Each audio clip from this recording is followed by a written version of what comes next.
சிறகடிக்க ஆசை சீரியல்ல அடுத்த வர எபிசோட்ல நம்ம சீதா இருந்துட்டு பணத்தை தொலைச்சிட்டேன் அப்படின்னு சொல்லிட்டு ரொம்பவே ஃபீல் பண்ணி அழுந்துட்டு இருக்காங்க. அதுக்கு அடுத்ததா முத்து இருந்துட்டு பணம் கிடைச்சிருச்சு அப்படின்னு சொல்லிட்டு வந்து நிற்கிறாங்க. அதை பார்த்த அந்த மேனேஜர் வந்து ரொம்பவே ஷாக் ஆகுறாங்க.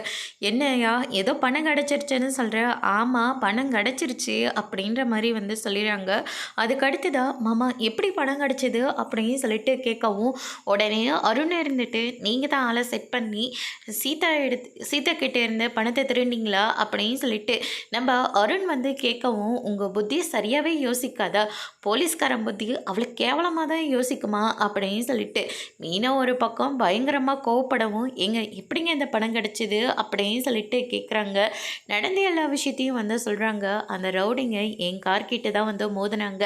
அதுக்கப்புறம் அவங்க முழிக்கிற மொழியிலே தெரிஞ்சது, அடித்து விசாரிச்சதில் சீதா கிட்ட இருந்து தான் அந்த பணத்தை திருடினாங்கன்னு நான் கண்டுபிடிச்சிட்டேன். ஹாஸ்பிட்டலோட பேரும் சொன்னாங்க. அதுக்கப்புறமா தான் தெரிஞ்சது அந்த பணத்தை திருட சொன்னது இவரே தான் அப்படின்ற மாதிரி மேனேஜரை கை கட்டுறாரு. என்னம்மாம்மா சொல்கிறீங்க?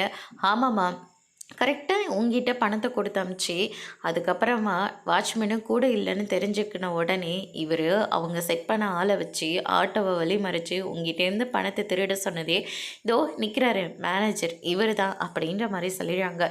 இப்போ நீங்களாம் உண்மையாக சொல்கிறீங்களா, இல்லை போலீஸ் வந்து கேட்குற கேள்வியில் உண்மையாக சொல்கிறீங்களா அப்படின்னு சொல்லிட்டு கேட்கவும், என்னை மன்னிச்சிடுங்க அப்படின்னு சொல்லிட்டு மேனேஜர் வந்து நடந்த எல்லா விஷயத்தையும் வந்து சொல்லிடுறாங்க. அதோடு இன்னைக்கான பிரமோ முடிச்சிருக்காங்க.